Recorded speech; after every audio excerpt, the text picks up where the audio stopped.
श्री शिवाय नमस्तुभ्यम। आप सभी का स्वागत है। और 21 दिसंबर और शनिवार, शिव शनिवार के अचूक उपाय आप सभी को अच्छी तरह से करना है। और जो 2 लौंग और 1 रुद्राक्ष के साथ आपको ये सारे उपाय करने हैं, तो आप सभी लोग यह उपाय जरूर करेंगे, इससे मनोकामना पूरी होती है। आटे का भी ले सकते हो। आपको इस दीपक के अंदर क्या डालना है, जब मैंने बताया, जब आप किसी विशेष दिन पे कोई दीपक लगाते हैं, उस दीपक को क्या डाला जाता है, घी डाला जाता है।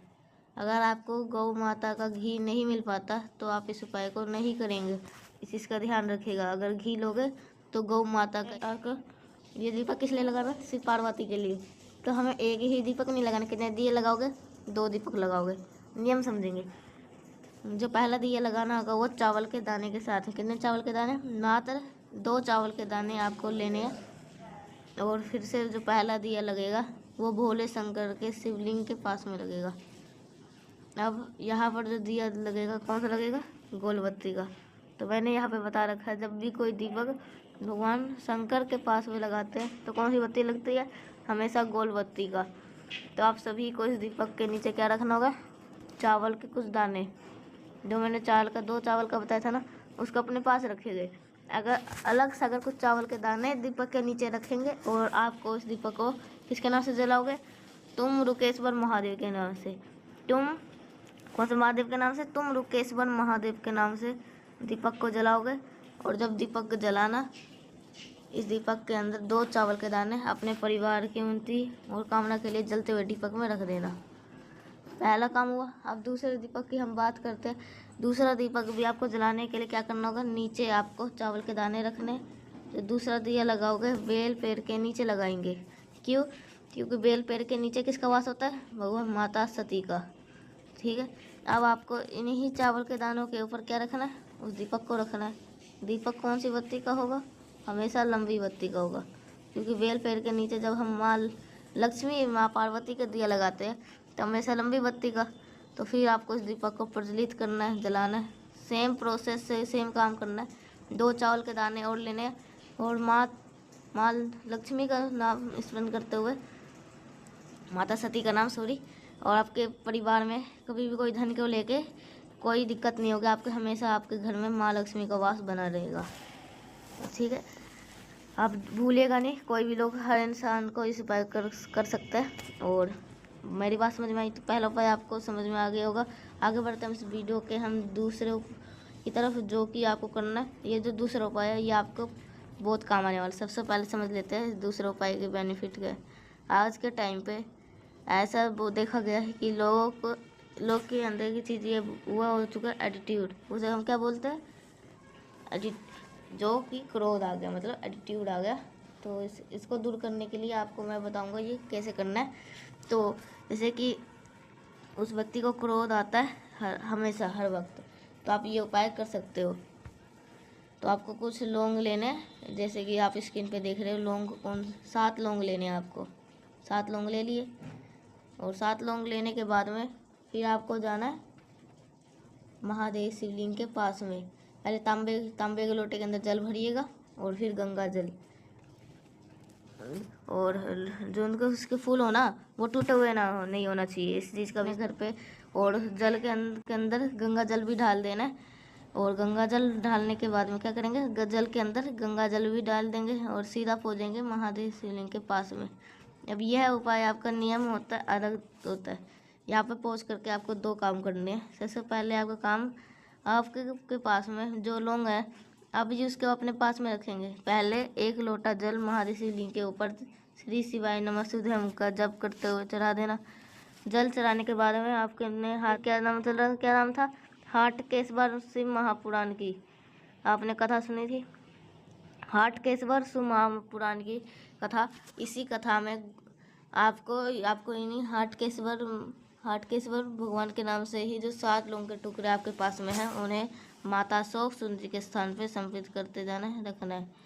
अब आपके घर के जो भी व्यक्ति क्रोध कर रहा हो, आप उस व्यक्ति का नाम और गोत्र बोलना और हाटकेश्वर महादेव के नाम ले गए।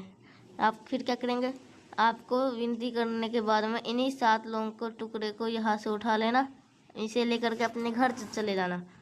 और जो भी व्यक्ति आपके घर में क्रोध करता, लड़ाई करता, किसी भी चीज़ में डाल करके मिक्स करके उस 7 लौंग के टुकड़े को हाटकेश्वर महादेव के नाम से अगर आप खिलाना पिलाना स्टार्ट कर देते हो, यकीन मान लीजिए कभी भी आपके घर में वो इंसान कभी क्रोध नहीं करेगा। जो नकारात्मक ऊर्जा है, नेगेटिव ऊर्जा है, जिसके ऊपर से पूरा घर को तांडव बना के रखा है, वो इंसान को सुधरने में बहुत तक नहीं लगेगा।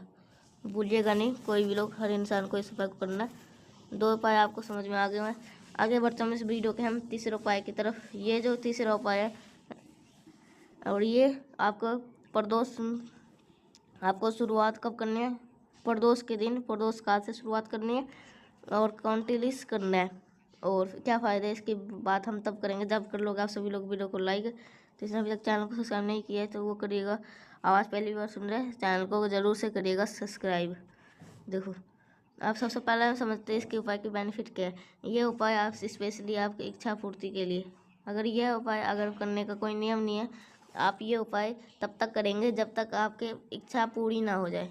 आपको थकना नहीं है और आपको रुकना नहीं है। भगवान ने 6 दिन में हम और करेंगे, 1 हफ्ते में नहीं मानेंगे तो और करेंगे, 1 महीने में भी नहीं माने तो और करेंगे। बहुत आसान सा उपाय है, कुछ करना नहीं है। सिर्फ आपको 2 चावल के दाने लेने, बस कितने? 2, मात्र 2 चावल के दाने। 2 चावल का दाना लेना और फिर उसको 2 चावल के दाने को एक आपको तांबे का लोटा में जल भरना। क्या करोगे? तांबे के लोटे में जल भरेंगे, जल के अंदर 2 चावल के दाने को डाल देना है।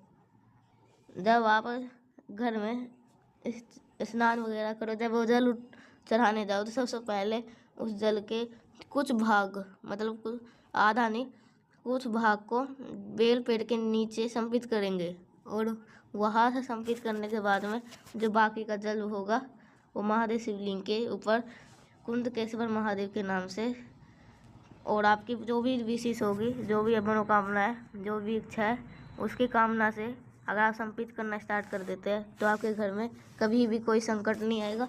जिस कामना के लिए आप इस पर कर रहे हो वो विशेष आपकी पूरी जरूर हो जाएगी। बस एक ही चीज़ का ध्यान रखिएगा, जब आप कलश का जल बेल पेड़ के नीचे संपित करेंगे तो आपको पूरा जल संपित नहीं करना, ना आधा संपित करना, थोड़ा सा जल आपको संपित करना, बाकी का बचा हुआ जल महादेव शिवलिंग के ऊपर। अब यही पे एक डाउट होगा, भैया हम कब कर सकते हैं इस उपाय को, कब कब नहीं?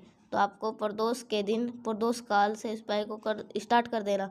और जब भी आप जल चढ़ाओ महादेव को, चाहे दोपहर के 11 बजे तक चढ़ाओ, 10 बजे भी चढ़ा सकते हो, तो भी आप इस उपाय को डेली लगातार करेंगे अपनी मनोकामना की पूर्ति के लिए। करिएगा ज़रूर। यहाँ पे 3 उपाय की समझ में आ गए होंगे। आगे बढ़ते हैं इस वीडियो के हम सबसे आखिरी और सबसे बहुत आसान से उपाय की। ये जो उपाय स्पेशली होगा रोग मुक्ति के लिए, बहुत आसान सा उपाय है। इसके लिए आपको सबसे पहला काम करना, आपका तांबे का लोटा लीजिएगा, उसके अंदर जल भरना। रोग मुक्ति का ये उपाय है तो क्या लेंगे? गंगा जल जरूर लीजिएगा। इन सभी चीज़ों को लेकर के 1 चुटकी काला तिल लीजिएगा। यहाँ पे गिनती मत करना, 2, 4, 5, 10 ऐसे नहीं, गिनती नहीं करना। कितना लोग हैं? आपको 1 चुटकी काला तिल लीजिए ना, लेके पहुँचेंगे महादेव शिवलिंग के पास में। 5 स्थान आपको गुरु जी की कथा में सुने होंगे। थोड़ा सा काला तिल भगवान गणेश से, थोड़ा सा काला तिल भगवान कार्तिकेय, थोड़ा सा काला तिल माता शोक सुंदरी, थोड़ा सा काला तिल माता के हस्तकमल, और बाकी का जो बचा हुआ महादेव शिवलिंग के ऊपर। यहाँ पर संपित करने के बाद में आपके पास में जो जल है, उन्हीं 5 स्थान पे आपको उस जल को थोड़ा थोड़ा करके कुंदकेश्वर महादेव के नाम से, जो व्यक्ति आप बीमार है उसका स्मरण करके, अगर आप प्रदोष के दिन, प्रदोष काल में संपित करते हैं तो आपके घर में कभी भी रोग नहीं, बीमारी नहीं आएगी। तो है गाइस, अगर आपको ये उपाय अच्छा लगा हो तो लाइक करिएगा, और कुछ समझ में नहीं आया तो नीचे कमेंट सेक्शन में आप सभी लोग पूछ सकते हैं।